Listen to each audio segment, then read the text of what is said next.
Hey guys, this is hopefully one of many videos that I'm going to post about my 1954 Chevy pickup that's behind me here.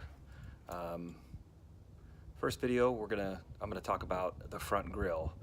My grille was pretty damaged and beat up, and I wanted to replace it. So I was able to pick one up at a car show and had it painted. I've already done the job, but I thought at least I could do is maybe just give you what I went through when I did this job, and maybe some tips that might help you if you decide to do this. Anyway, let's get to it. Okay, so this was my grill that was on. As you can see, it's pretty dinged up, damaged. You can barely read Chevrolet on it. Yeah, and I didn't even realize this when I bought the truck. I'm a novice, guys, so, you know, I didn't even realize, like, this nose piece is supposed to have a nice crease in it, and mine didn't. So anyway, that's the old grill. I'll show you the back of the grill now. So you can see all the different parts that you are going to need to be mindful of when you take it apart. All the edges, the different connections that you make to the truck, as well as these top connections. And these two right here are fairly important. Well, I'll tell you about that when I get to the front of the truck. These, again, more on the top. And then along the front of the truck and on the side. And these all can be reached through the fender, underneath the fender, and typically you can reach these from the front of the truck, just reaching around through it. And then there's some top pieces, obviously, and I think, if I remember correctly,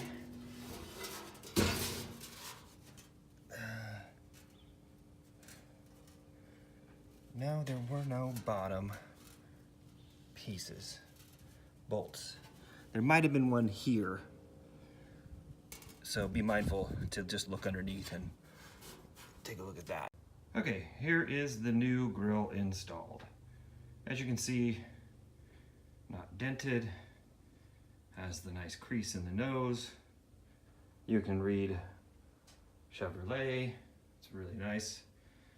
It's not perfect, but this truck is far from perfect, so I didn't want to get a perfect grill.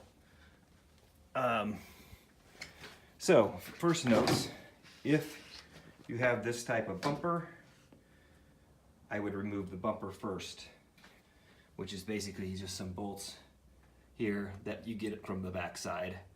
Pretty simple. This piece right here is laid on top of that and is difficult to get out if the grill is still in. So, remove the bumper.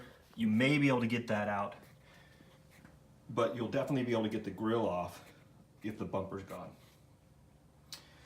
If you remember all those bolts, they're along the sides, up inside of the fender well, which you can't see, but that's cool.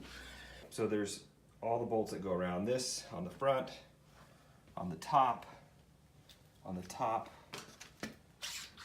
here, and then they go around there on the sides like so. These turning signals may or may not be difficult to get in and out because, you know, they could be old, rusted. The guy who built this truck, I don't know what he was thinking, but there should be a disconnect when you do it, but they weren't. So anyway, you may have to wire those up again. I actually ended up fixing one of mine during the process.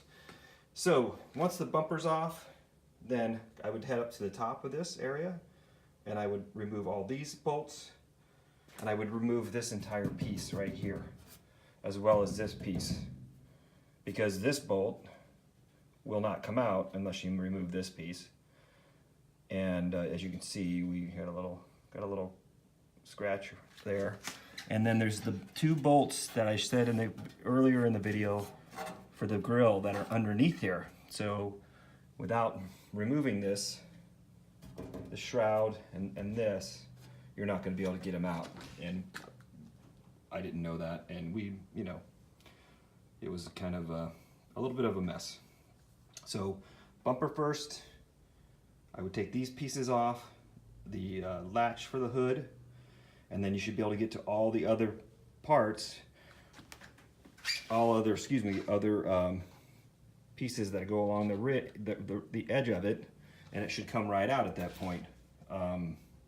Just be mindful of this tray under there. That could be, I scratched mine up pretty good because I didn't take the bumper off and do all these steps. So hopefully that's helpful for everybody. I know I wish I would have had it. So I should have done a video where I did it all, took it all apart, but I didn't. My next video, I'm going to tackle the leaking rear seal of my 700 R4, so stay tuned for that one.